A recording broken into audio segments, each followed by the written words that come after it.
everyone. Hey, and welcome back to yet another episode of Battle Rap Resume. This is your host, Tom Quee. Today, we welcome back someone that I've had on the show, a few times early on. Someone who I'm a giant fan of, not just as a battler, but as a content creator as well. I have made no bones about the fact that N Stalk was a huge influence on Battle Rap Resume with Weekly Battle Feed, which I think everyone is in unanimous agreement was one of the greatest pieces of sort of documentary, satirical criticism about battle rap ever. I'm a huge fan of him and his work. N Stalk, Hoffer, how's it going, man? Oh, it's going great, young Thomas, you handsome devil. Thank you for having me on. What's your opinion on Saint Anger? Saint Anger, I'm quite a big fan of Saint Anger, and that angers a lot of people. I admire your bravery to share that opinion. Yeah, the percussion, which a lot of people point to, Lars's sort of trash can snare, etc. Yeah, a lot of echo in that whatever kit he's using, however they're recording it. Yeah, it doesn't bother me so much personally. Just I guess because I come from a bit of a Tom Waits background, I suppose, and I'm used to sort of tinky sort of shit. But what are your thoughts on Saint Anger? That's all right. It's all right. It's a Metallica album, I should say, for people that are aware. Out of all the Metallica albums, it's definitely one of them. Are you a Metallica fan? I can't really. I am a white male in his late 20s, therefore I am by default somewhat of a Metallica fan. I'm familiar with the classics as any hardy American should be. Yeah. I really liked Garage Inc. They covered one of my favorite Blue Oyster Cult songs, Astronomy. Astronomy, yeah, that's a good one, yeah.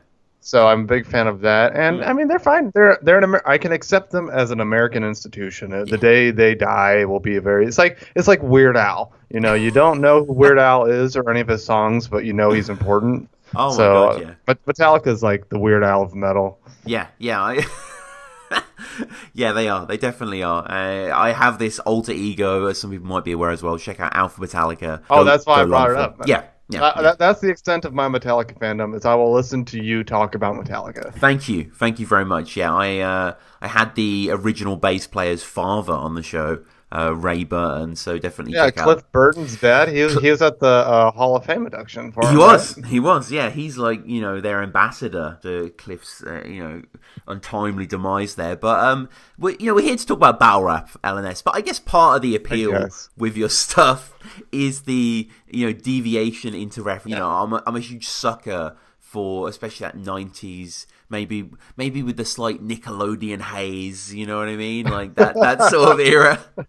Yeah, it's very on the nose, everything I do. It's very, 90s fruit snack commercial absurdity. So either you get exactly what I'm doing or you don't get it at all, and which is perfect.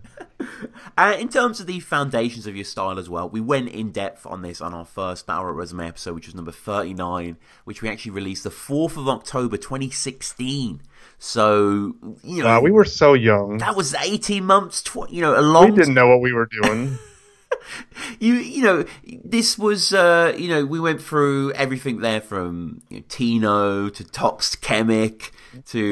We were just two kids across the pond shooting the breeze, and who knew we'd become who we did. So, go there if you want to see where the seeds were sown. But there's a battle that...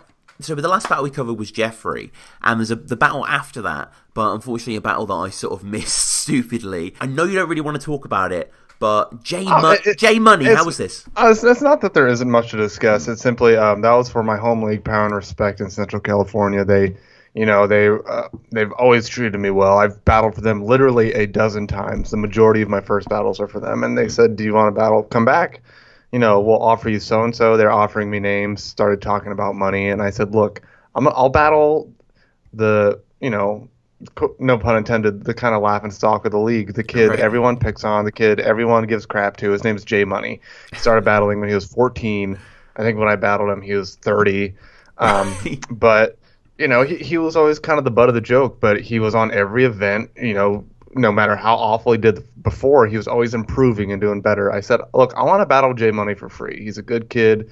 Give the rub to a younger guy. See what he can make with it. And so it was simply just me wanting to give somebody I admired a shot. So Yeah, if you want to check that out for Power and Respect, me and J Money, it's a good time. So it's a fun little battle. Yeah, you're right. Actually, I'm just on his verse tracker. 23 battles, all of them on Power and Respect. Oh yeah. He is a PNR exclusive. Yeah. He's like the mascot. Yeah, he's one of those guys. He's one of those guys. In the best possible way, but these guys that yeah. like you say, you look at the first thumbnail, for instance, him versus young Mike, and he looks so adolescent himself. Literally 13. Like I freshman high school. I don't know what you guys call it, soft boys or whatever. Secondary school, yeah, sort of. Very young. So I don't know, and that's kind of what I'd like to do with Power and Respect now. Is they are my home league. They're in my backyard. Is once a year I'm gonna find somebody young, somebody who can use some exposure. I don't know how much clout I have in battle rap, but if it's something I can give, I'll battle somebody young. But in terms of these big names and whatnot, I'll try and save that for other elaborate devices like hotel rooms and hot air balloons. But we'll get to that. I don't want to jump ahead of ourselves. We're on terra firma for the first battle. This is a Ground Zero battle that you headlined, right? This was you versus Luke Nukem. I figured this is Canada. The closest thing to Hispanic is you. I will take your girl's booty and I'll snap it in two. I got a very honest dick, but she can handle the truth. Wow. You see, I punch like Sugar Ray. The band, not the boxer. Because when I land my first hit, that's when it's over. When it's over, I'm a monster. I will make your girl stand at attention, or camel clutch till her sergeant slaughters, bewildered. She won't even know what to say till I prompt her. Know what to say, teleprompter? I'm a monster! I did, yeah. It was my debut in Toronto. Literally me in a venue full of nobody I knew. I knew zero humans. I knew Gully. Right. And that's the only human I knew. Frack and then, was there, right? And then Frack showed up. Yeah. It was the Frack. That was suited up Frack. He showed up and to baffle everybody. And I was like, "Hey man, what?" And he's like, "Oh yeah, I was in town for a bar mitzvah." I was like, "Yeah, it'd be weird if you weren't. It's of course you're gonna show up at a Ground Zero event when you're in So that was a weird collision of universes that he showed up, but it was cool because I had a line about him in my third round, which worked out, and it was. I did that, a lot for the experience. I had never traveled that far for a battle. I never. I was booked to battle 2 years prior against Ellipsis, and I had passport issues and I couldn't enter the country. So I told Gully, I said, let me just come up. I'll battle Luke Nukem, who people have been suggesting, and just kind of get my feet wet in terms of traveling abroad for battles. And I thought it was a great time. It was a judge battle, and Luke Nukem won. And the majority of my PNR battles were judged. I went 14-0, and these are all on YouTube. I'm not blowing smoke at my butt. All the results are filmed and posted at the end of these battles. 14-0 judge battles, and then Luke got me 3-2. Way okay with it, totally fine with it. And it was a very fun experience, and it really helped me test the waters in terms of being in a room full of strangers and dealing with money that looks like it was printed on, cotton and flowers and grasses. I do want to point out that in searching for this battle, there's a minor YouTube movie vlogger called Luke Nukem. Really? Yeah, there is. And if you want to know his take on Infinity War, etc., definitely. I thought it was Luke at first, and I was like, oh god, there needs to be more, movie vlogger battlers. They don't exist. Brilliant. I think there is one actually. The guy called Baron Mind. I don't know if you're probably not aware of him, from the UK, and he reviews B movies, horror movies on YouTube. He's the only one I can think of. Brilliant marketing. Yeah. That Luke Nukem thing is good because he might get those residual. Yeah. Like Tech 9. Because, how Tech 9, the battle rapper, it gets a lot of comments. I was like, I thought this was Tech 9, the fast rapper. But, so, hey, if I was smart, I would have named my rap name Paris Hilton Sex Tape because, hopefully that my views would have gone up. And Luke Nukem, Judgment Day 2, I should say. I'm aware of Luke Nukem because he battled Dago, who has become a bit of a meme on Battle Resume now that I adore Dago Davalo, but definitely check him out. His King of the debut versus Luke Nukem was good, and Luke spazzed in that, especially the third round. I think maybe he even won the battle on that third round. He was excellent. That was a good battle. Was that the one that came out after me and Luke? Yeah. That was really good. I remember seeing that when it dropped. Yeah, Yeah. shout out to those guys. Yeah, really, really awesome battle. And why did you want to battle him? How did this battle make sense to you? It's not that the battle didn't make sense. It's simply the battle people requested. And this is not a slight to Luke because I know Luke now and he's great. He did super good in our battle and I've seen him since and he's done amazing. But there are so many Ground Zero battle rappers and young guys and PG guys and tryout guys. I'd love to watch them all, but I simply can't. And I don't want to overwhelm myself with, battle rap. Incredibly busy guy. No, but really, I try my best to watch what I can, but oftentimes I'll accept a battle simply based on people saying I should do it. Before I saw Luke Nukem battle, people were saying Laugh Stock versus Luke Nukem, and I said, sounds great.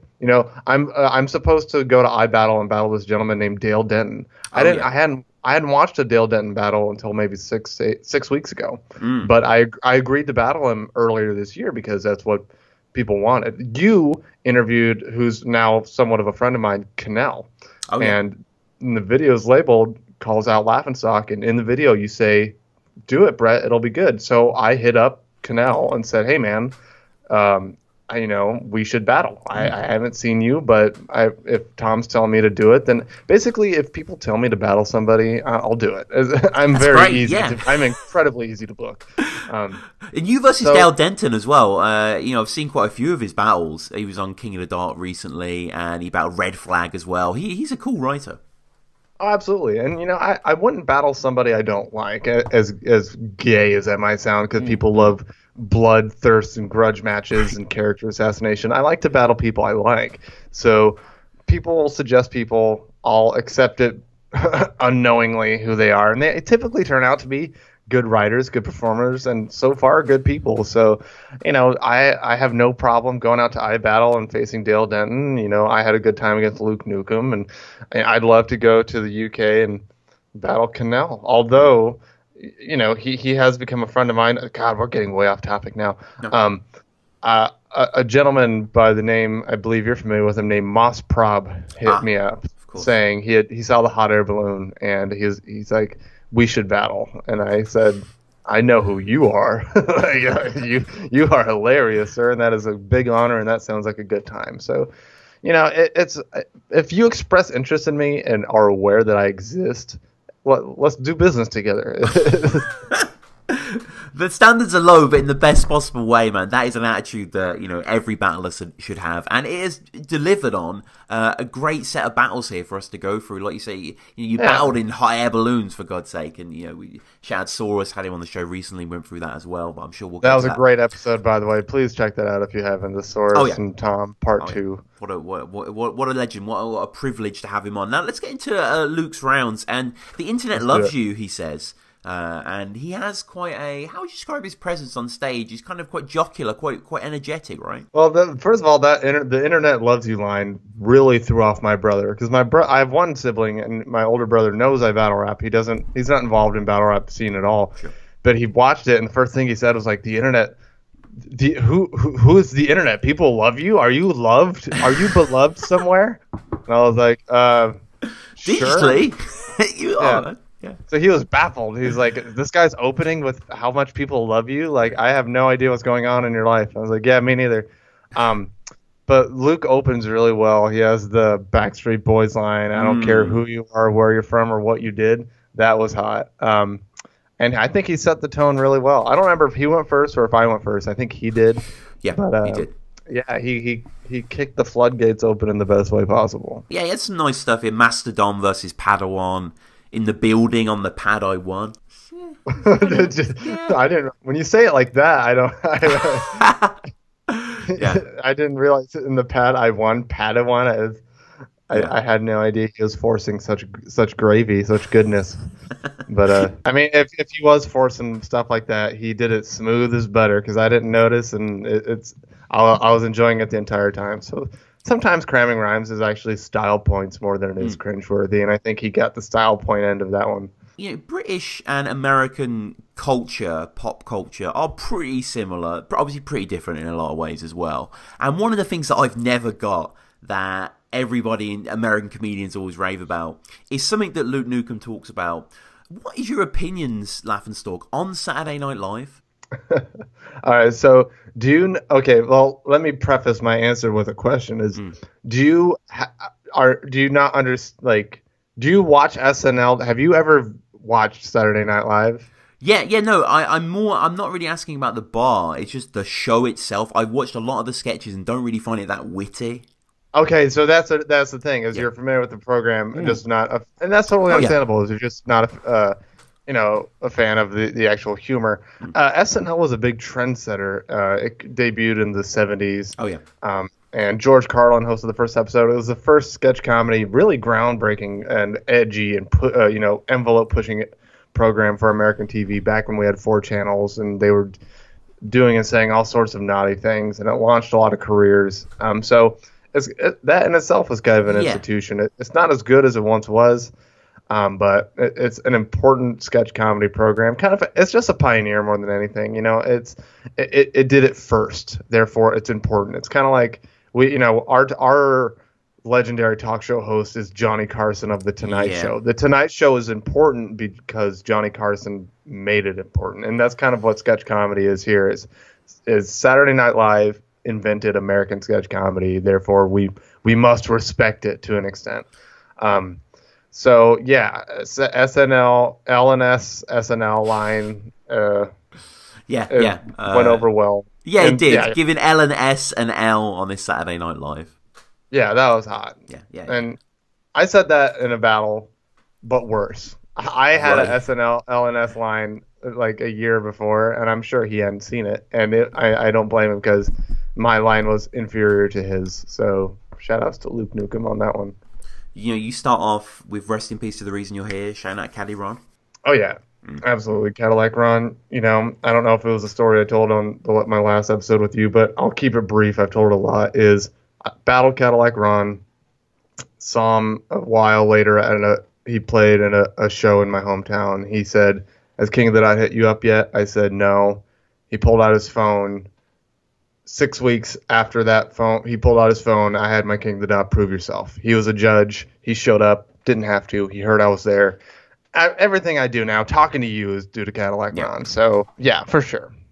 Yeah, and one of the things that always strikes me with your style, and one of the reasons I love it so much, is the writing quality. I'm listening to Battle Rap really to be surprised now, to be intrigued, and to laugh. And I love the sort of faux. Good luck on that agenda, brother. The faux aggression that really you've mastered by this point. How come he isn't saying shit like I was listening to Kids Bop? Did I say that? You did say that. Oh, wow. Yeah. Referencing Kids Bop, man, it's precarious for these references, but you pretty much always nail them. My style is again, I don't know, is what I call seriously silly. It's saying goofy shit with a serious look on my face. And if I can find goofy things to say and deliver it like I'm my father, then I'm going to. I'm a big fan of dry Mike Judge style humor. So if I could get on stage and say poopy pee pee fart and while looking like a scolding father for 3 rounds, I would. But that would be terrible, and nobody other than me would find it amusing. So yeah, Kids Bop references, what have you. The sillier the better. As long as there's a big difference between being corny and being silly. Being silly is great. Being silly is perfect. Shufflo is the perfect example of silly. Being a white boy and pulling out gang member flags and pocket checks, that's corny. That's lame. That's you're just being dumb. But silly is perfectly acceptable. Yeah, exactly. You speak about sort of murder scene and not wanting to retreat. Car too rare to leave the case. Talking Hot Wheels. Yeah, let's go. Let's go. That's crazy. Were you much of a Hot Wheels kid? I wasn't a Hot Wheels kid. Is it a bit like Metallica? It's just an American industry. Everyone's got a Hot Wheels. Yeah, it's exactly. Yeah, it's when you're a kid, you just kind of wind up with loose miniature aluminum hot rods that you kind of drive around your front yard. So yeah, it's one of those universal references where you don't have to own one to know people collect Hot Wheels. Oh yeah, it's very palatable material to use. Talking of palatable material, Luke's second in quite bad taste, and I dislike it not for prudish reasons. This being a lot. Real quick, I am completely interrupting you for a valid reason. That line you just mentioned, the Hot Wheels thing, the lead up into that is my grandmother Sarah Booth, descendant of John Wilkes. I'm in Killers in My Blood were known for leaving tops pilled.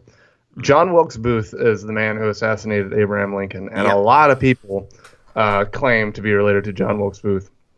My dad got the Booth family book from the Library of Congress, and he more like he stole it. He won't tell me he stole it, but I'm pretty sure. I don't know how he got it, but he got it, and he's in it.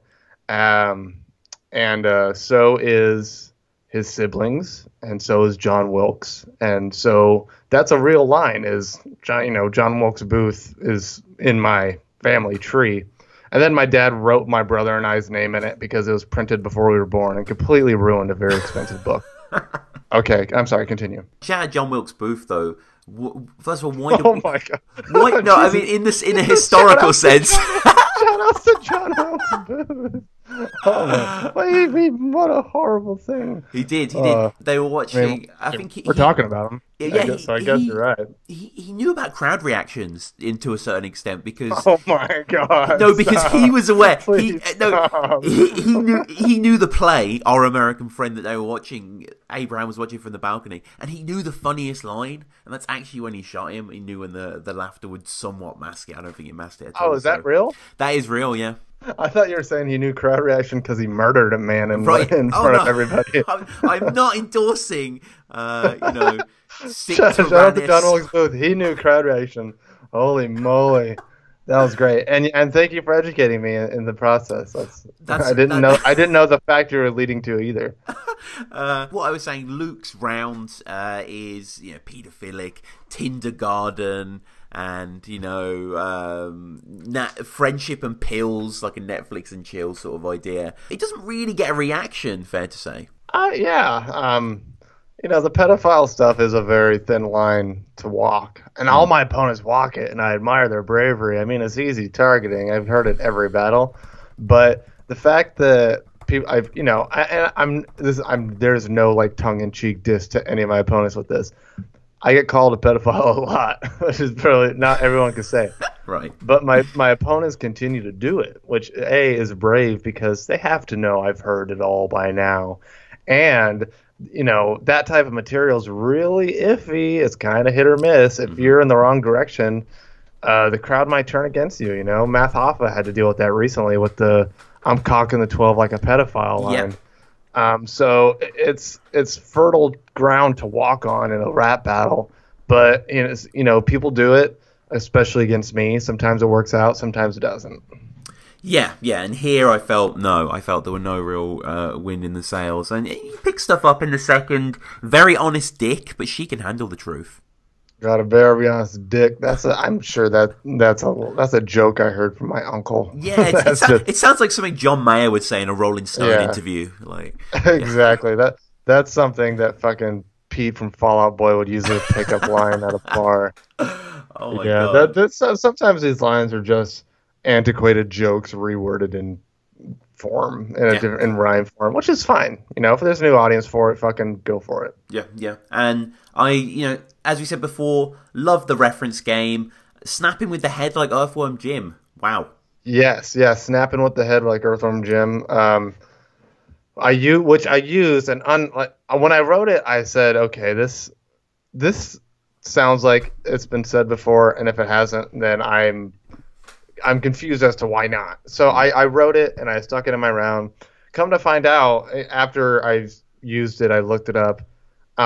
Somebody in an old rapmusic.com years ago wrote something similar to like your girl was giving me head in the whip like Earthworm Jim, like whipping with the head like Earthworm Jim. Yeah. And I because this is my philosophy for people who are afraid of biting, unintentionally writing something that may have been written before. What I personally do is I'll go and talk back, I'll go in Viewpoint, I'll go in the big Facebook groups, and I'll go to RMBVA, the old battle rap message boards. Type in the keywords for the line you're looking for. I'll go on those boards. I'll type in earthworm, gym, head, whip, snap, whatever.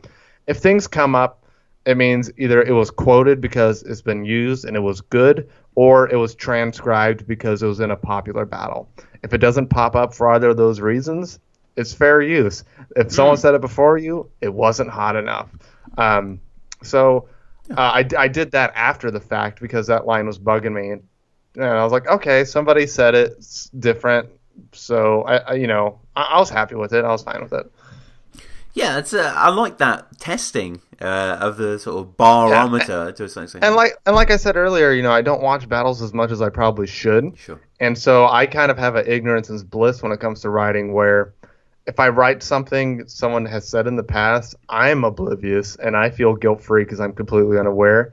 Or if I feel like I'm writing something that's too obvious, I'll completely ignore it. Like when my recent battle against Red Flag, he's had several battles, but I'm sure he's been called a ginger redhead lawyer, blah, blah, blah, blah. So I made sure to limit my ginger redhead lawyer material because some of this stuff has to have been said by now, so I'm just going to try and go in a different direction. And I try to approach most of my battles like that. If the material's too obvious, go in the other direction. And you apparently called the cops during Frack versus Step Easy, which had gone down here prior. Yeah, if you watch Frack versus Step Easy from the World Domination the year before, it gets shut down in the third round because they were the last battle and the cops showed up.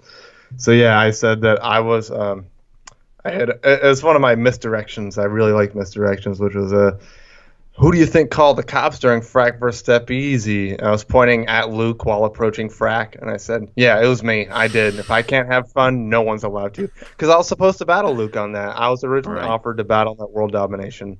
Didn't happen, and I just thought it'd be funny to blame myself. I love to blame myself for, I told Ronnie I would turn him into jail to get me out. Yeah, I battled Everybody Knows and called everyone, if you smoke pot, you're a loser. I kind of playfully try and get the crowd against me. And that's a fun tactic. I feel like people are afraid to do, and I'll embrace it any chance I can. Yeah. Not many heels in battle rap, right? Not any lovable heels. I'm kind of like the goofball heel where I have my dirty tactics, but it's such buffoonery that you can't help but enjoy it. Kind of like Bobby the Brain Heenan of battle rap. Okay. I don't get the reference, but I'm sure many people You're will. young and you're British. It's fine. Don't worry. We get a really nice flip from Luke in the third, where you mentioned the Big Bang, opened up a world, and now we're day ones. It's quite Did he say that? Yeah, he did. Yeah, it's quite an abstract connection there, but I quite like Another thing about that is he does a flip, and I apologize. I never apologize, but I did after the battle. Is he does a flip, and his setup is super forced. I don't remember what it is, but it's something, very WRC, bad, force. And you audibly hear me off camera go, like scoff at him, and he mocks me. He immediately mocks me back and goes, it's like we just immediately become children. Right. And I didn't mean to be rude. I mean, I obviously was. And then after the battle, I was like, hey, man, when I made that noise because of your force setup, I apologize. That was rude of me. So I felt bad about that. Okay. But props to him for trying to flip. I've flipped in the past, and it doesn't always work out. Sometimes it does, but you got to be brave to do it. And he takes it 3-2. Yeah, he does. Which I don't know if I necessarily agree with that, and I'm not just saying that for flattery. Like I thought your material was a bit more interesting, but it's a 3-2 split. Yeah. And I was way okay with it. I had no problem. 3-2 is the best possible loss you can take in a judge battle. First of all, only losing by 1 vote. I didn't expect to win because I knew 0 people in the building. I didn't know how much. Well, I will never ever blame a crowd for losing, because if your job is to win over any audience, if another performer's hometown crowd votes that you lost, you didn't do a good enough job winning them over. And that's your fault, not the crowd, not your opponent. So I didn't do my job to win over the Toronto crowd and won by, or at least one judge. Fucking aftershock. And that's my fault. And I'm so okay with it. Like, I was ready to lose. It meant nothing. And I say it meant nothing because judge losses aren't the end of the world. I'm not, battle rap has shown that judging is a niche thing that faded out for a reason. Things don't fade out because they're working. And if you get a judge loss, it's not the end of the world. I've had my biggest battles since my first judge loss. So if you're in a judge battle and you don't win, don't think it's the end of the world, because it's actually a very inconsequential thing. But it is also bragging rights if you win. You know, if I beat Luke, I'd have every right to say I went to Canada and fucking walked away with a W. And he has every right to say he beat Laughingstock in a judge battle, because he's the only human to do that. So, you know, he has bragging rights till the end of time, and deservedly so. He did very well, and, you know, shout outs to him for not shitting the bed. And the next battle is on Ruin Your Day, which, since we've started, you know, since we last spoke in our first episode, Ruin Your Day has went from, because I remember it sort of started around the same time with Battle Resume, and we sort of had the same amount of subscribers, like 1,000-ish. Oh yeah, I think we were both floating, you know, yeah. We had that big era of 1,000 to 3,000 subscribers for the longest time. Yeah. And then suddenly you guys spurt out of distance, become ginormous. It's been mad to see, hasn't it, over the past 2 years, how Watch has catalyzed so much great stuff. Oh, it's incredible. Watch has become its own genre. Watch is the director's commentary of battle rap, and it's different. It's the first of its kind, and I think that people will always gravitate towards something different. So, yeah, I think within the first 12 weeks after Watch debuted, our subscriber count went from around 4,000 to 10,000. Yeah. And since then, you know, it's doubled that. So Watch single-handedly, you know, propelled the Ruin Your Day brand to a whole nother level. People, you know, now people refer to Watch as Ruin Your Day. Like, people who don't distinguish the two, they'll often refer to it as like, oh, yo, man, you got to get me on one of those Ruin Your Day things. I want to watch a battle. What they're saying is I want to be on the Watch series, but it's so interchangeable and such they're so, you know, blended together now that when people often confuse the two, which is a good problem to have. You know, me and Clayton, who you've also interviewed, we'll playfully be those snobs who go, excuse me, do you mean the Watch series? Because Ruin Your Day is home of several series. But yeah, it's great. It's an awesome, wonderful program. And what have you been on? I know you've been on Watch. What did you watch and who with? I've been on one Watch, believe it or not. Right. It's crazy. That's a travesty. You should be on regularly. You live there, don't you? You live near. I to an extent. I would love to be. Me and Kyle Avocado would love me to be on Watch as much as anybody. Yeah. It just hasn't worked out for the year or so it's been on the air. The one Watch I am a part of is a complete mess, a glorious mess. It's the biggest Watch on the channel. Yeah, I think I remember. Myself, Ronnie, Lush, everybody knows, Reverse Live, Helen, Lush's wife. It's 10 people deep in one room, and we watched my suggestion of DNA versus Enes, the first one, which is one of my favorite battles of all time, and it's known as the source of Red Hat, because Ronnie was on that episode in the live stream talking over everybody, interrupting everyone, having a million things to say, and people who didn't know his name were commenting, spamming the chat with, who is Red Hat, because he had a red hat on, tell him to shut the fuck up, tell Red Hat to stop, blah, blah, blah, blah, blah. And at one point in the episode, you can hear Ronnie say, what are they saying in the chat? And you hear me go, don't look, man, don't worry about it, just don't look. And since then, he's marketed himself as Red Hat, and he's made money off of it. So he's, you know, he definitely turned a dime into a dozen with that exchange. So yeah, I'm on one episode of Watch. It's a ginormous, glorious mess. And I agree with you. I should be on more, but that's my fault. I live 4 hours away, and I hate LA traffic more than anything on this world. And I've openly said that to Kyle. I was like, I love you. Driving into your city makes me want to die a million times.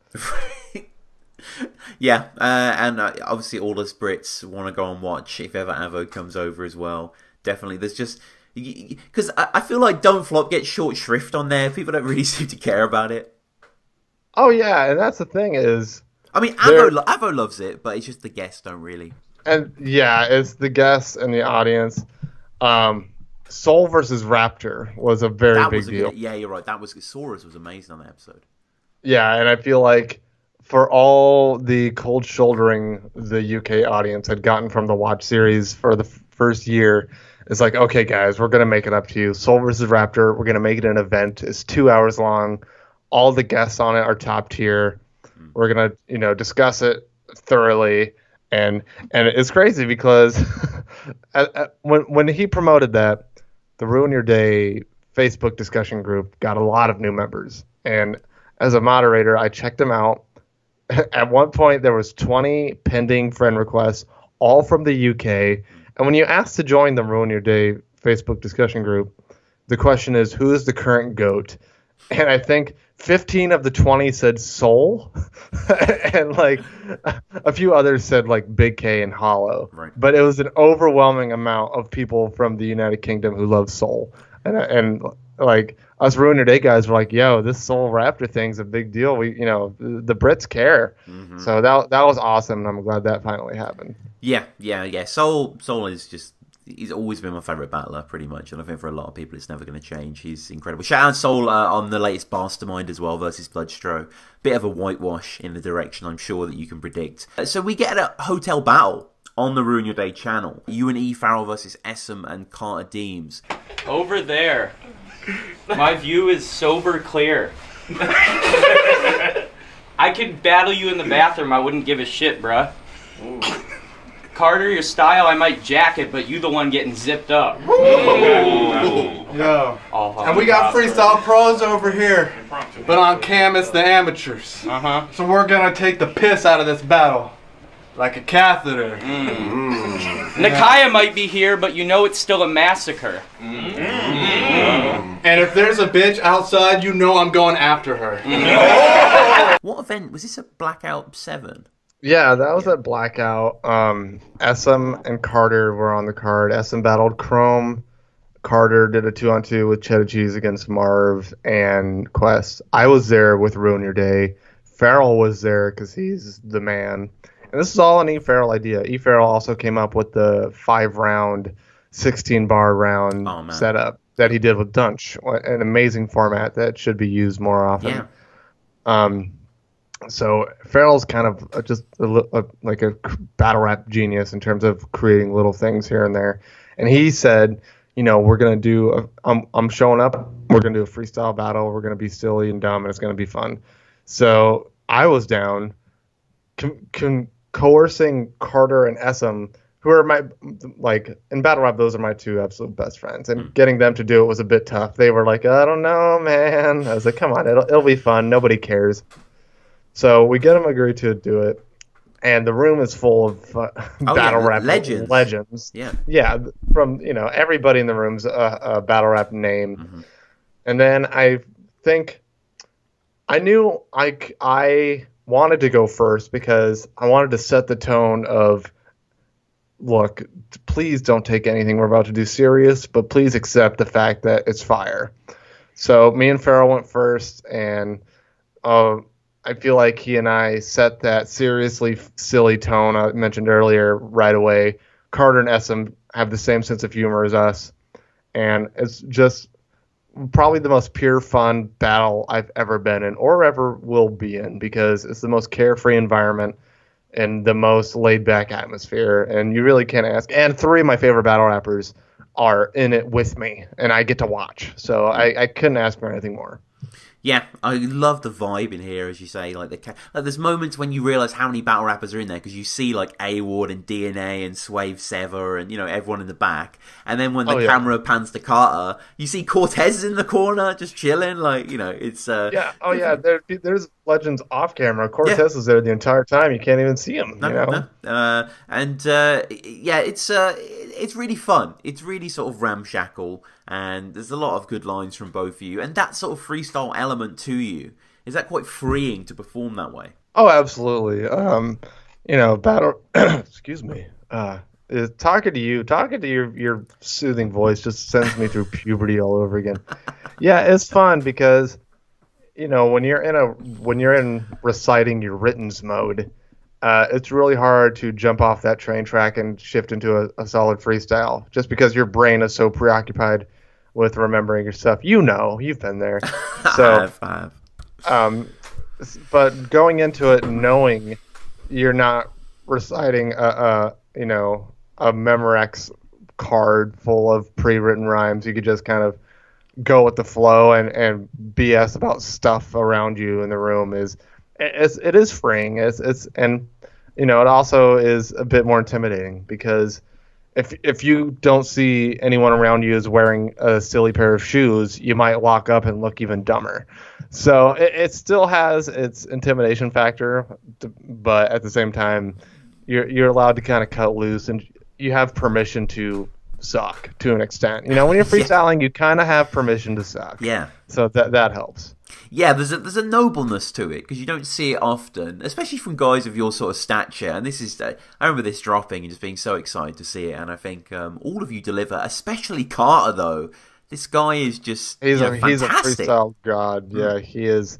He's a real deal. He can his brain is wired differently than most people, and he's been freestyling since pre-grind time. And he just raps because he loves it. He doesn't do it to get off the streets. He doesn't do it to win over people. He does it because it's fun. So his MO in battle rap comes from the purest place. And I think it shows, especially in that battle. It's Rachel. I'm with Rachel Ray trying to bake a cake. I cut my razor blade and I ain't even shaved today. He's just going off. He's spazzing. It's wild. He's more wild freestyling than most people are, writing. Absolutely. Keg in a church, that's a temple tap. That's a temple tap. Yeah, that was hot. Those, I think we all had a pre-med. I think all of us had one pre-med that we kind of had floating in our head. We just didn't really know how we were going to use it. I know Carter had been... Because he's the type where he'll just say something with no context, but how his brain's working. Like if we were sitting quietly in a room and he goes, temple tap. It's like, okay, I know what you're doing in that head of yours, and I know you're going to find 5 different ways to use temple tap because you're a genius.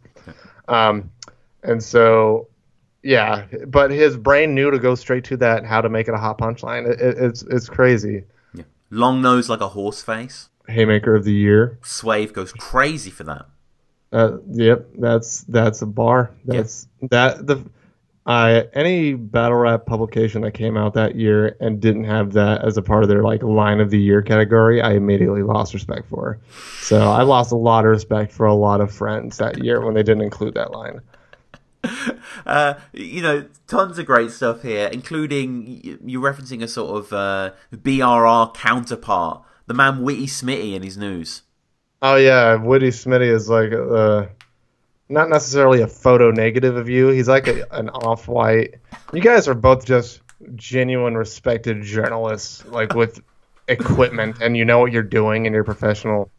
It's an anomaly. It's a very bizarre thing to be in battle rap. Yeah. Oh, you're organized and know what you're doing? How strange and foreign to us. Yeah, Woody Smitty rhymes with shitty. Yeah. I should have rhymed it with itty bitty titty committee, but I'm not Carter. My brain doesn't work that way. And Carter just has flashes of just joy, really, that you don't really see in other people's rounds. Where Esem has the kids waving the stick like the Disney Channel, which is fire. Yeah. Talk that Waverly Place shit. And then talking about favorite R&B singer, and he's like, Esem's Hufflepuff. Yeah, oh yeah. A little scrappy, and he's like, I'm a little scrappy if he was really happy. And I can't imagine anyone else saying that. No, Carter and Esem, they've done a 2-on-2 before, and those two can just riff off each other like nobody. I'm a little scrappy if he was really happy. I'm a little John if he was bigger John. Yeah. I'm a little Wayne if he had a little Wang. Those guys can go on and on forever. Oh yeah, no, this is a really, really fun clash from both of you, and it just has a sort of at one point Calico comes in, it's just got such a good atmosphere. Yeah, and that was a lot of shenanigans in that room, a lot of silliness. The most complimentary thing we can get on a battle, any battle really, if you're a performer, is when someone leaves a comment 8 months after it's dropped that says, "What the fuck? How am I just seeing this now?" Yeah. So whenever I see someone post that about the hotel battle, I'm like, okay, this battle is good. It's not just me and my friends thinking it's good. People actually seem to really enjoy it. So I'm glad that happened. No. And it took no preparation. My favorite battle of all time. Yeah, yeah, it translates, brilliantly, as a lot of these sort of things in these style do, and definitely people should go check it out. So, the next battle, I mean, became a bit of a Ruin Your Day fixture for a period here in 2017. And I just want to ask, so it's 2017, so your first battle was in 2012, so you've been doing this for pretty much half a decade now on camera. Is the hunger, the raw fire still there? To an extent. I think the hunger has changed. I think, because when you're starving, you'll eat anything. Sure. But when you're hungry, you want to eat, but you want to make sure you eat something right. You're health conscious now when you get older. Right. So, back when I started in 2012, I was battling every 6 weeks. I would battle twice in one night.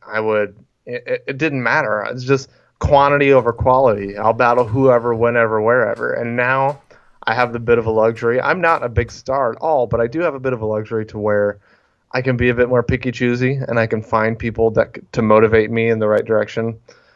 So I do still enjoy battle rap. I will continue to do it.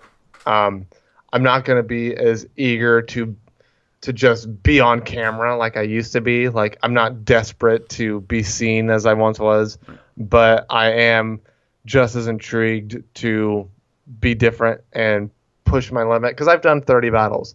What can I personally do to push my own pen and push my own creativity?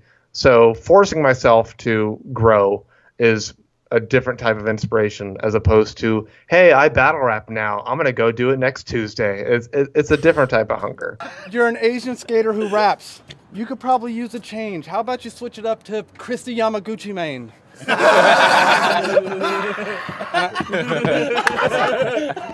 And I heard you like the 420 blaze it. Get the fuck out of here.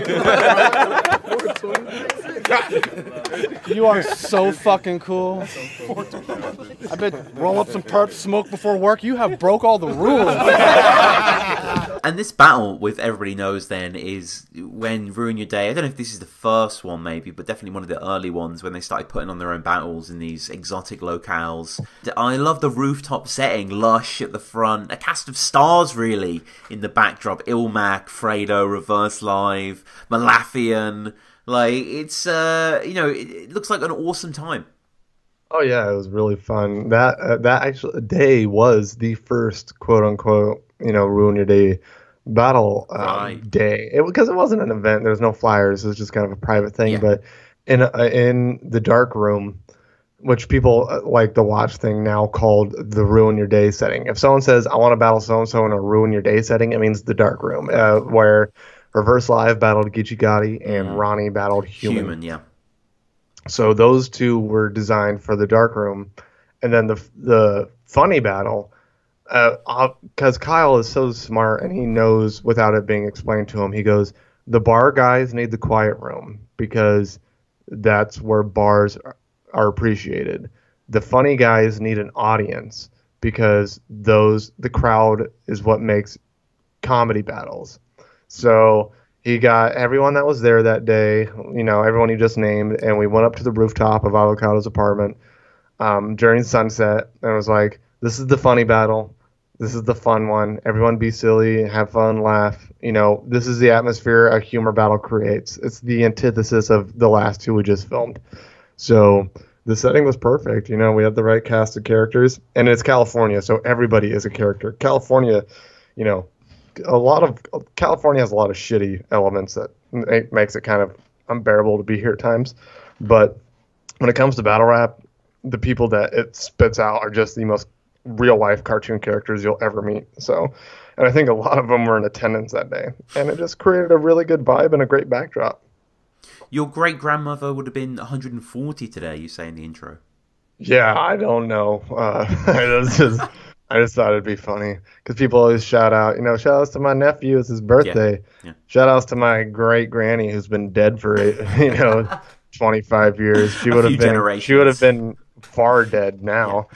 So, The White Sean Paul is a moniker you don here. You smell oh like yeah, a go on. that was a play off of Pat Stay's. What was Pat had a real one? It's Yeah. the white Snoop Dogg. I can moonwalk with steel-toed boots on, and mine was I'm quite hot, y'all. The white Sean Paul. I could do-si-do and open-toe Crocs and all. It's just me taking something dope somebody else wrote and spinning it on its head. Yeah, it's that silliness that you say. Yeah, that sort of. Yeah, if I could here's a British phrase. If I could take the piss out of other people's Right. material, I will at any chance. I smell like a man, you say confidently to the Yeah, camera. that's because I realized Barbasol and Armor All rhyme. Barbasol is, for those who don't know, is a shaving cream, Right. and Armor All is a automotive cleaning material.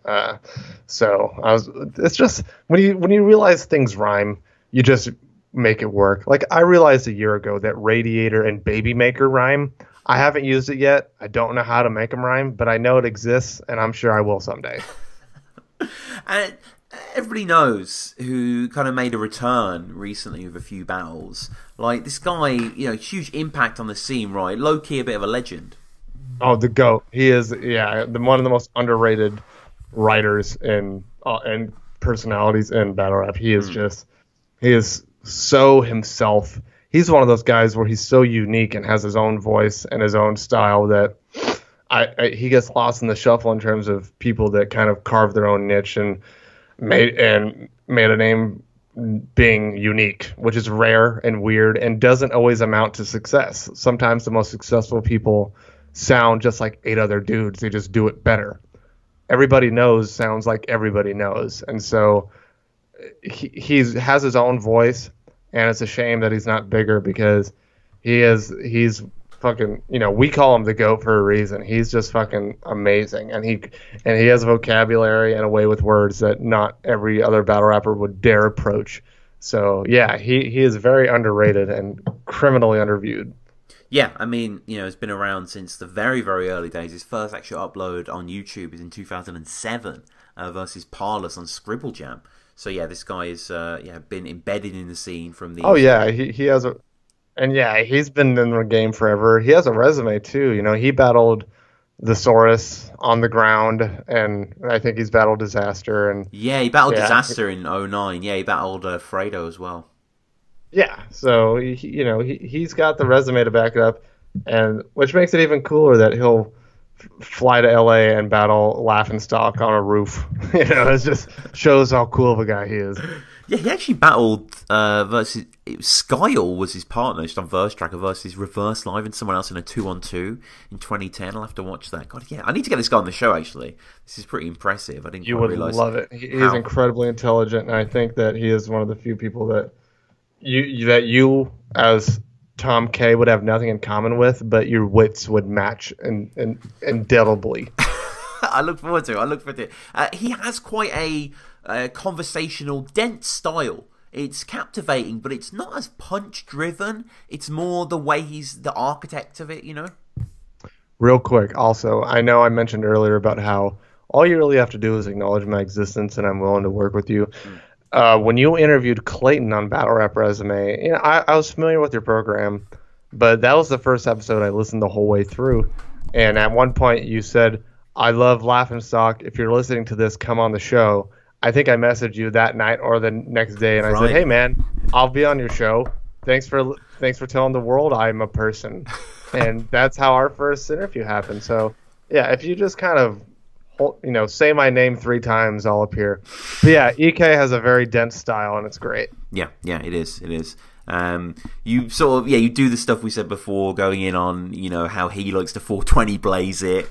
If you smoke pot, you're a loser. And you apologise to the losers in the crowd, but they can't actually hear you because the doobies are too loud.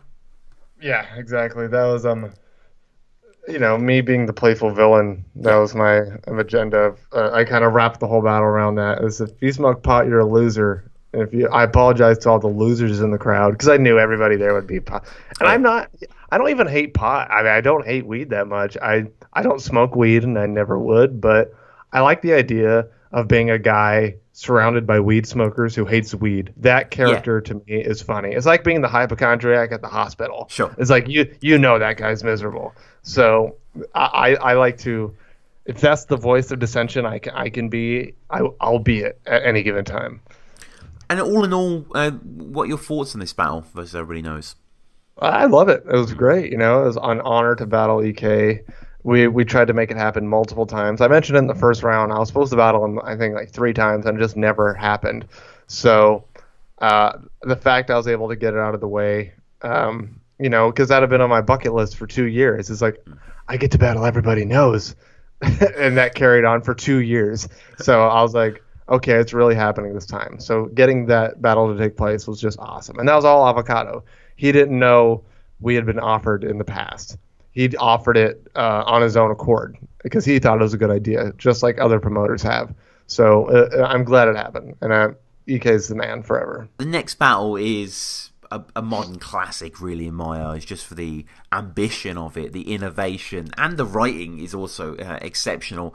You versus Saurus in a hot air balloon. You know what rhymes with I do not care for you?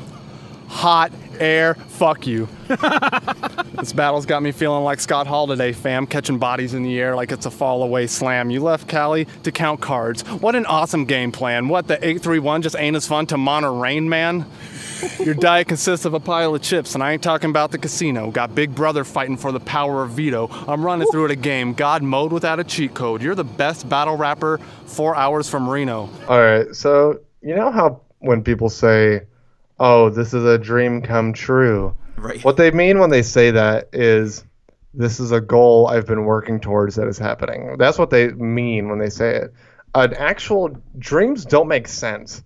This battle is a literal dream come true, because when you lay down and go to bed and you have too much cough syrup, you're gonna have a dream about you and your first grade teacher are peeling potatoes, and then the apocalypse happens and you have to save a dog. Like that's an actual dream. Like, if I took too much NyQuil in 2008, I would probably dream about winding up in a hot air balloon and battling the Saurus over, Paris, California. So this is a literal dream come true. It makes no sense. It's a fever dream come to life, and it's a majestic experience. And I'm glad we get to talk about it because Pete and Kyle have given their side of the story. It's the same. By the way, it's the same side. I'm not going to disagree because everything they said was true. But I have a bit of a different perspective because I was the only guy who wasn't scared up there. No, you were completely calm. And when I had Saurus on and we discussed this, we both dwelt on the fact that at the end of one of the bars or between the punchline and the setup, you look over the rim of the basket down below. Yeah, well, I do terrible on roller coasters. And so going into this, I said, I'm going to die. I hate roller coasters. I'm going to get up there and shit my pants and die, and it's going to ruin everybody's life. Ruin your day. That would have been a good plug. Yeah. But so we get up there, and okay, let me preface by saying me and Kyle, driving back from Battle of the Zay, came up with it. We're the worst people to have as sounding boards because we both think stupid ideas are good. And we'll egg each other on. It's like, we should do it. Yeah, let's do it. You want to do it? Yeah, let's fucking do it.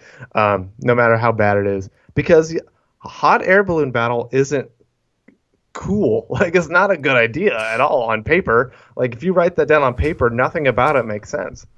But I kind of had to concierge the setup for it. I had to call the hot air balloon people, get information, how much it costs, when they do it, where they do it. So I had the pleasure of calling these places and saying, "Hi, my name is so and so, and we're looking to rent a hot air balloon to do a rap battle." And a 50-year-old white woman goes, "Oh, a rap battle? What is that?" I was like, "Okay, let me tell you, Mildred." So that was a fun experience, but we finally made it happen, and it was terrifying. But I was so assured that I would be the scaredest one, that when we got up there, it was fine. I found out I'm not afraid of heights. I'm afraid of speed. I'm afraid of a car crash. That's what scares me. Right. When you get up there, you don't feel like you're moving. It's just everything is pretty. You're high, but there's it's like you're just floating in place, really. The basket was very low. They were both absolutely correct. It's below your waistline. They have handle grips for you to grab onto. But I wasn't scared. I had written in my material that I would look over the edge of the basket for this is round 1, and yeah, I just left Earth. So I had that written. I knew I was going to look over the edge. They were nervous, and I think first people who watch it and think he won or I won are watching it wrong. That's not how you're supposed to watch the battle. You're not supposed to watch it like a normal battle and say, oh, so-and-so got rounds 2 and 3 and blah, blah, blah. No, it's 2 guys in a hot air balloon. This is not to be treated like a normal battle rap experience. These are guys floating thousands of feet in the air.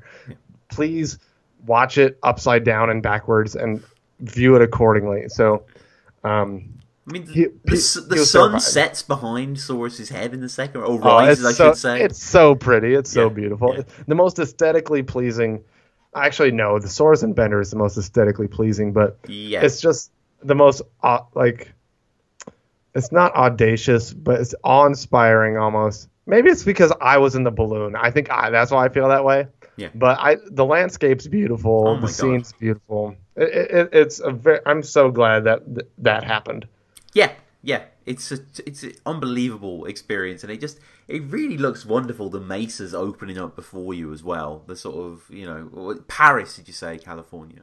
Yeah, Paris, California. So that was interesting. It's like I told hey Kyle, I found a hot air balloon. It's in Paris. I can't afford that. Don't worry, it's an hour from your house. Oh, okay, cool. Let's do it. Coal miner. All my prospects are gold. Yeah, I'm a cold rhymer, coal miner. All my prospects are gold. That was really just an excuse for me to say I'm a cold rhymer. I'm a big fan of the British WRCs, right? And those guys are the kings of. Obviously, everybody knows spitting it darker. Yep. But I feel like a lot of people don't appreciate the B-sides, the deep cuts, such as I'm ripping it sicker and I'm flowing it tighter. Those, There's a million of them, and me saying I'm a cold rhymer is in the vein of that. Cantu's mouth just feeding a goat. Yeah, that's another one of those lines where I wrote it thinking in the back of my head somebody's had to have said this before, so this is an all or nothing thing. People are going to call me out as a biter or think it's a hot punchline. It's go for broke, all or nothing. And I wrote it, and apparently no one had said it. And I was really fortunate because that's the line people mention the most. Yeah, it's an incredible line. And, I mean, as you said before, Saurus, seemed a little bit more affected by the atmosphere, perhaps. Because you're just uber confident up there. It's crazy.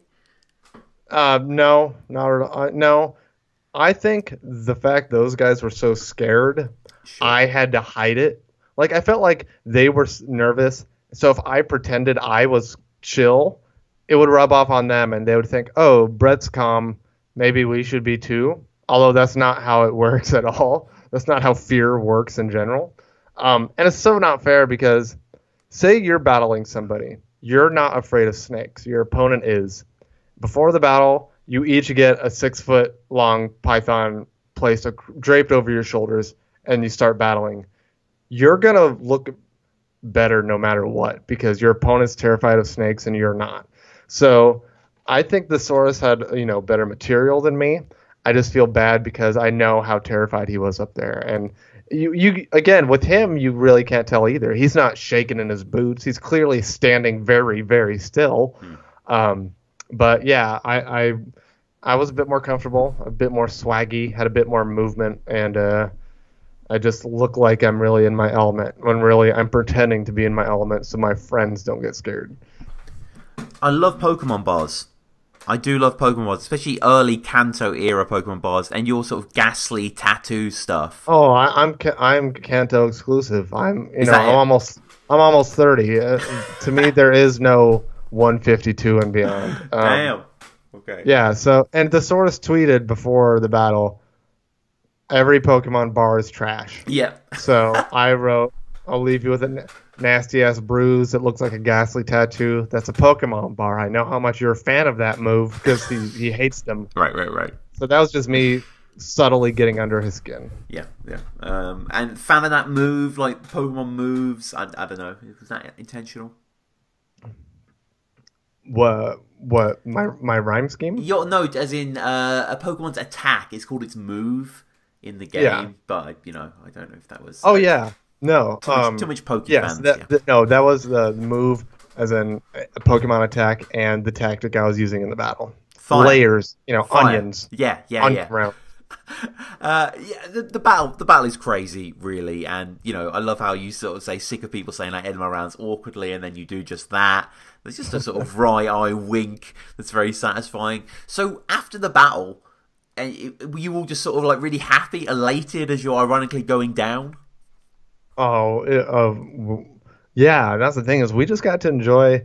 So I'm a coffee guy. I need my coffee every morning, and when I woke, we had to get up at 4 a.m. just to drive to the field, and I couldn't have coffee because I knew if I got up in the air and I had to go to the bathroom, nope, that's not right. No on every level. So I didn't drink my coffee. I was a little groggy, but then we were just so blown away by watching them set up the balloons and seeing how huge they were, because nobody ever sees a hot air balloon on the ground level. Sure. No one has ever seen one, within reaching distance. They're always a mile away in the sky. So we were like, whoa, this is what they look like next to us, and they're the size of an apartment building. That's insane. So that woke us up. And another thing is the balloon we were on is called the Peacock, and is supposedly the most famous hot air balloon in the world. It's been used in over 1,000 print media, television, and film advertisements. And it's the smallest basket they had. This is like one of the most famous hot air balloons in the world. Right. And it's used oftentimes, usually for dates, because it's the intimate basket, it's the personal basket. So we go up, we come down, they have champagne waiting for us, as is appropriate on most dates. So we have to land the basket on our own. The pilot says, all right, everybody, grab a rope. We have to grab a rope, slam into the freaking dirt field. Pete's hat flies off. I almost get crushed. Then we have to get out, fold this 200-meter, bigger than real life balloon, and fold it into the back of a truck. We were doing manual labor. And one of the crew guys was a battle rap fan. He's like, yeah, this is my day off. I heard Avocado and the Saurus were doing something, so I came by. I know Pete told you that, but it's true. He doesn't make stuff up. And then we go back, there's champagne, and we got lunch. And the entire time, we couldn't believe we made it happen. Like, we just were so baffled that everything we planned happened. And Avocado's the most organized guy in the world. He can make anything he wants happen. But this seemed like such a big, elaborate idea that seemed too weird to be true, that when it was over, there's a point where we were just sitting around going like, yo, we just filmed a battle in a hot air balloon. Like, this is real life. And especially for me, as a WRC fan, as a guy who first talked to the Saurus on rapmusic.com 10 years ago, it's weird. It's very weird. I will never have that an experience close to that, and it's great. I loved every second of it. It's an iconic battle already for me. It's such a milestone, and I just love the audaciousness of it. We have the desert battle as well. Avo is just the sort of mad professor of battle rap, as well as its most studied student. Is he the most important person in the history of battle rap singularly? I'm biased. Big ass. I am biased for a variety of reasons, but I feel like had you asked me before I met him, worked with him as a fan, I'd say yeah. I'd say if he's not the most important, he's on the Mount Rushmore of importance. Oh, yeah. There are guys like Smack and Lush and Mickey Worthless. Mickey Worthless, Pedro, all sorts of guys. That are extremely influential and made a lot of things happen. Of course. I can't imagine modern battle rap without Avocado. I don't. Nobody can fathom what shape it would be in or what type of course it would take without him. So, for anyone to say he's the most important guy is extremely reasonable, and that makes a lot of sense. for someone to say he has not been important is a crime against nature, completely wrong, and you have terrible opinions and should probably not share them ever. Yeah, let's talk about Final Battle. You versus Red Hat. This was on the come-up season. Your first main page upload, right? So Ronnie and I was simply just, I got offered Ronnie. It's not that, I was a friend with Ronnie beforehand. We met the day I battled EK and he battled Human. So I liked him. I thought he was fun, and he liked me. So it was just kind of two buddies being offered each other. They're setting up a California event. The main event was Nestle versus Asiatic, and I knew the promoter Modoc, and he just said, want to battle Ronnie? And I said, sure. It's like, right. That sounds like a good time. I don't want to battle someone I legitimately don't like, because if there's somebody there's nobody I legitimately don't like. Well, there's people I don't like. I shouldn't say that. There's people I don't like. There's nobody I hate. Hate involves energy and emotional investment, and hatred plagues your own day. Nobody is going to plague my day. I have no hatred in my bone, but there are people I don't like. If I got offered someone I don't like, the best way to show my disrespect isn't to call them stupid. It would be to not battle them. So I try and battle only people I respect or I can enjoy their company. And I knew Ronnie's a fun dude to be around, and he's a good guy and a good writer, a good performer. So it was just being offered to somebody I like. But I have bars. I need a plate. Get in line, Salami Steve. If your rhymes are the only thing you're offering leagues, you should stay at home and battle for Don't Flop in your sleep. Whoa! Shots fired!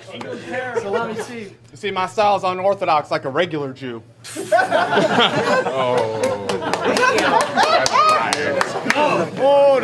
Lush in the front. Mandatory, you can't handle the story of the gang up in this bitch, is what he says. Oh my god, Lush was so... Well, Lush was Lush. Yeah. It was the night before Lush's birthday. We were battling at like 10 p.m. And so at midnight, he was going to turn up even louder.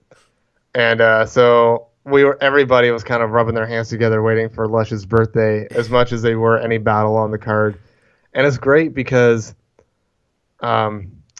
he is such a writer and a rapper. He was doing wordplay without knowing it. In his intro, he goes, in about 2.5 hours is going to be an illustrious occasion.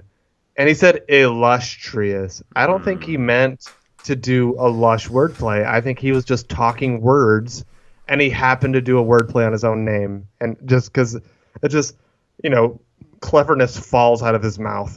And it's also, during one of my rounds, I'm doing a scheme to Ronnie where it's like something emasculating, where it's like, blah, blah, blah, I fuck your bitch, suck a dick, and Lush in the background comments, he's calling you a cuck and shit.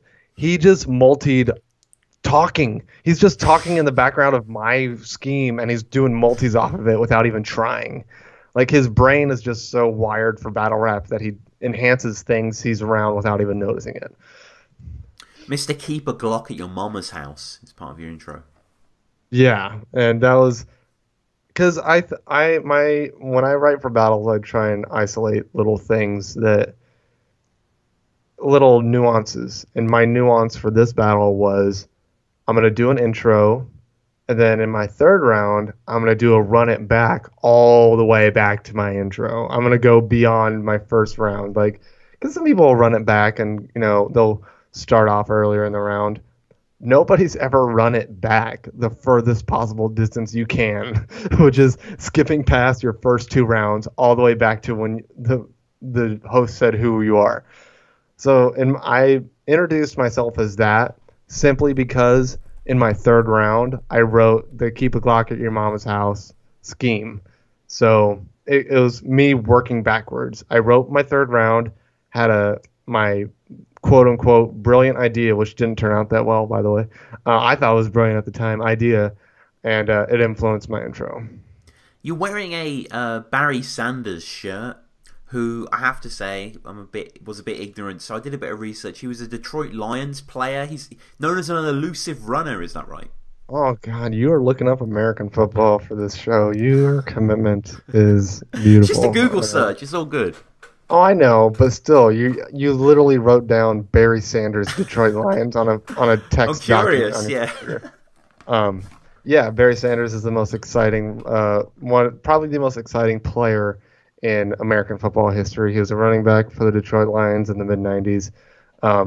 He ran for 2,000 yards a season, which is the benchmark of an incredible player. His 2,000 yard season is pretty much the line drawn for, okay, this guy's at the top. But he also led the league in negative yards, meaning he got the ball, ran backwards just out of craziness, got tackled, and lost yards for the team. He set rushing records while also leading the league in negative yards. That's crazy. That means he was in the hole, negative good, and then not only dug out of that hole, but went further than other running backs he was playing with at the time. He's just the most exciting. You look up highlight reels, you'll just see a madman scrabbling up and down a field. Like, it's like he's writing his name in cursive on the field. Just all sorts of loops. And, yeah, big Barry Sanders fan. I can please give me another bar before I talk about Barry Sanders. QP is his grandfather, you opine in the first. Pop up in your window like I turned off the ad blocker. I'm pretty sure 100 Bullets said something similar against Arcane. I don't know if you're aware. Oh, I don't doubt that for a second. No, I'd like to see you battle 100 Bullets.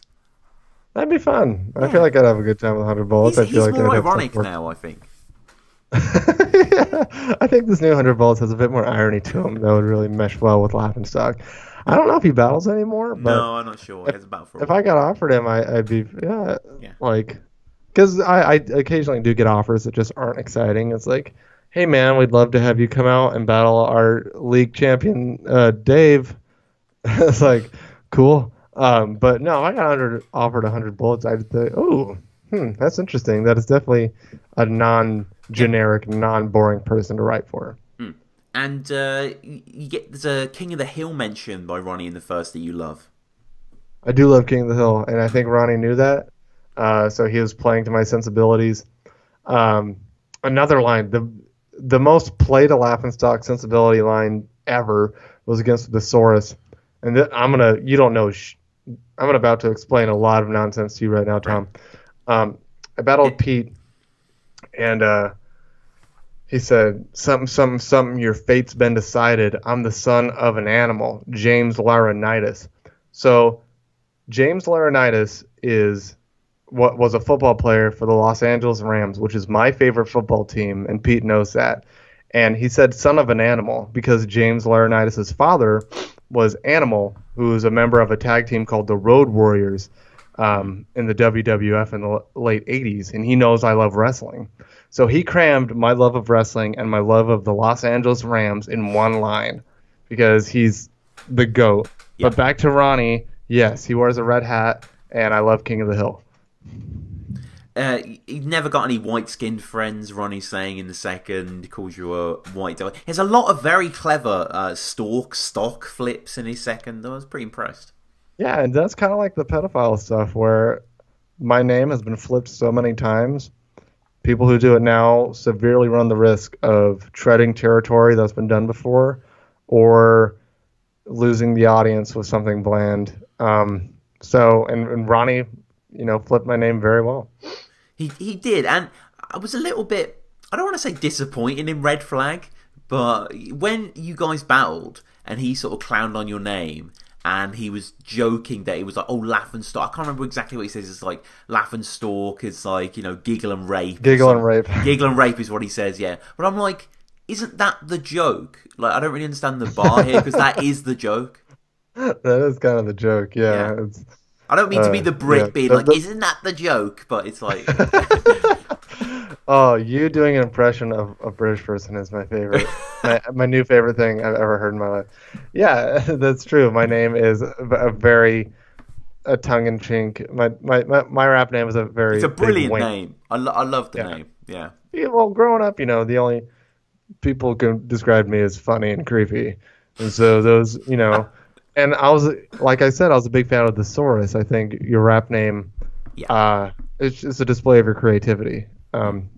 So I knew I wanted my name to be wordplay oriented, and I liked the Saurus, and so I was like, oh, lap and stalk. It's a triple meaning, and it describes me well. Yeah. So I'm really happy with my rap name, and I'm even more happy that my opponents have something to work with. It's like my mustache. I never mention my mustache.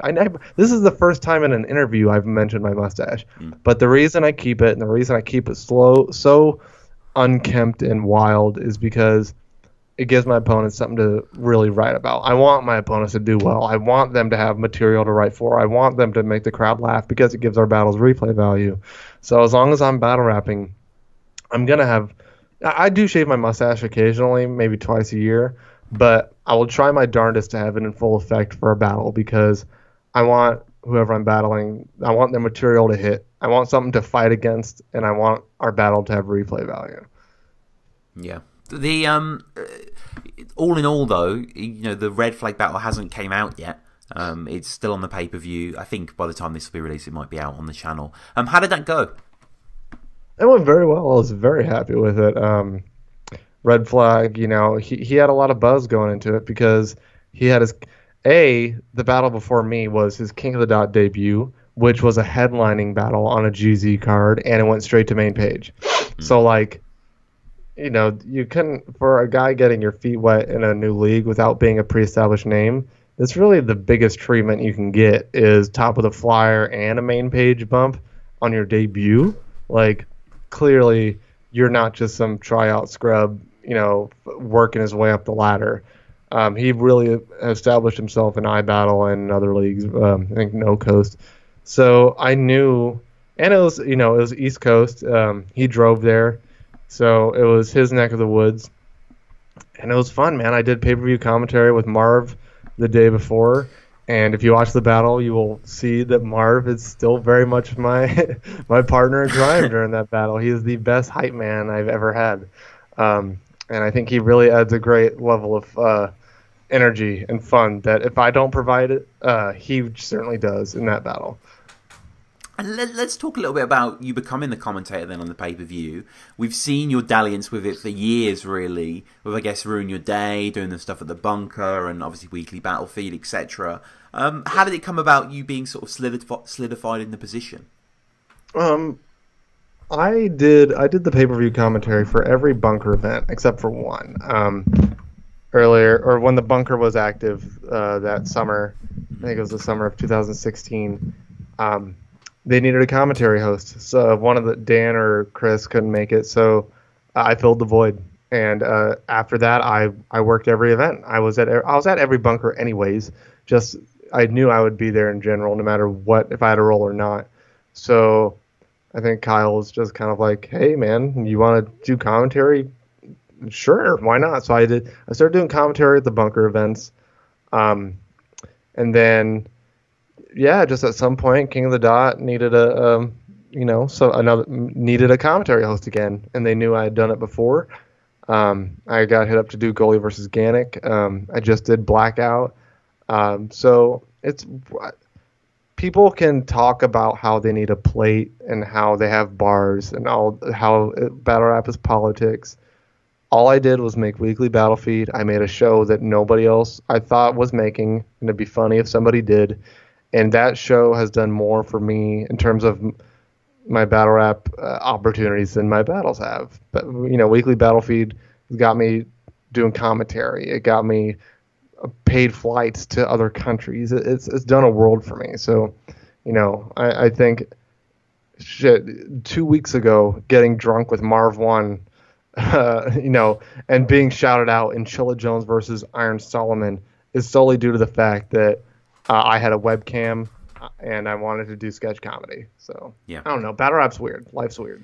It is weird, isn't it? And I think maybe we have sort of similar experiences. Obviously, you were a sort of established, brilliant battler beforehand, but we're both sort of fans who have became embedded somewhat in the culture. And Dialect has referenced Tom Quee in a battle, and it's just odd, see. I absolutely feel like a fan who failed upward. I feel like, yeah.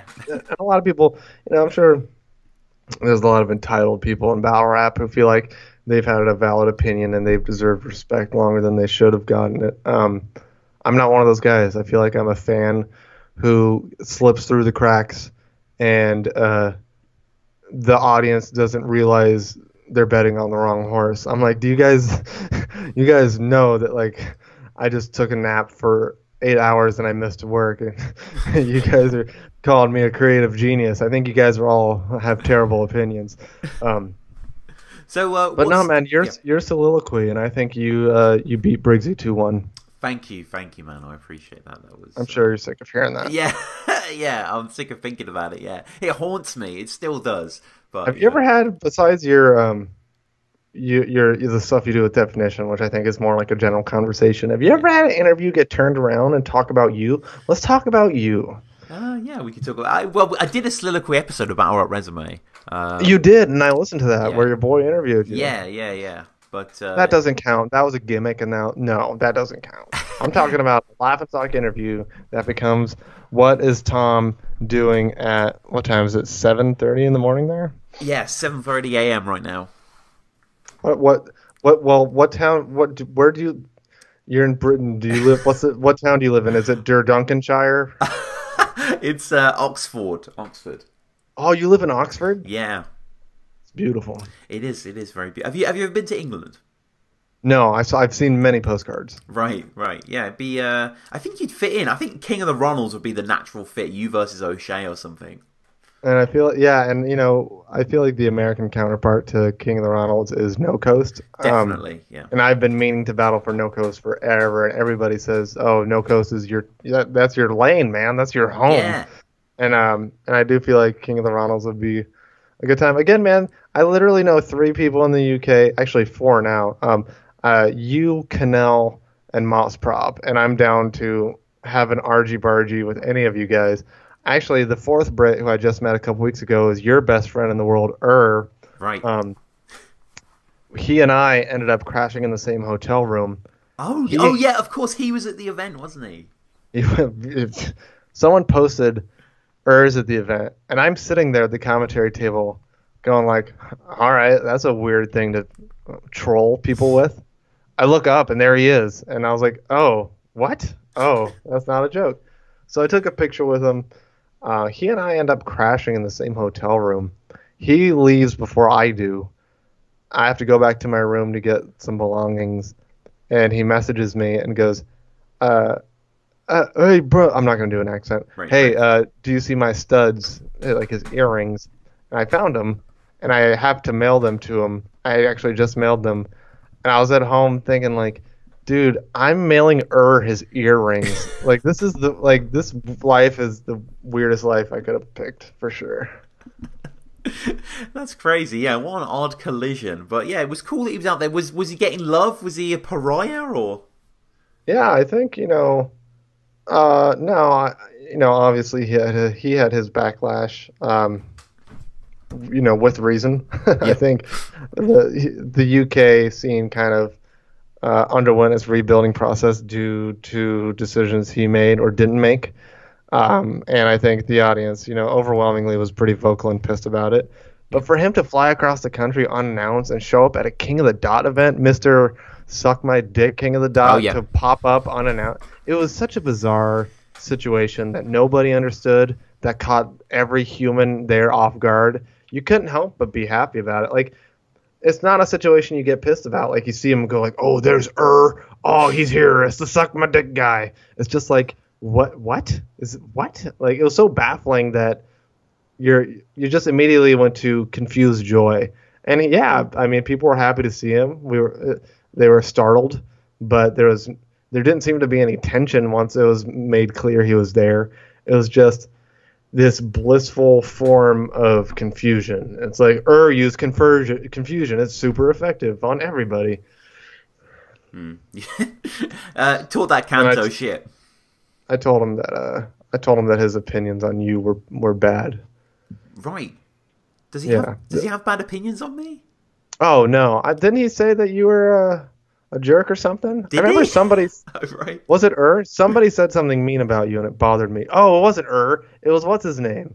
It was Was it Mickey? Maybe Mickey. We're cool, but it comes with the territory. There's always Mickey said something rude about you.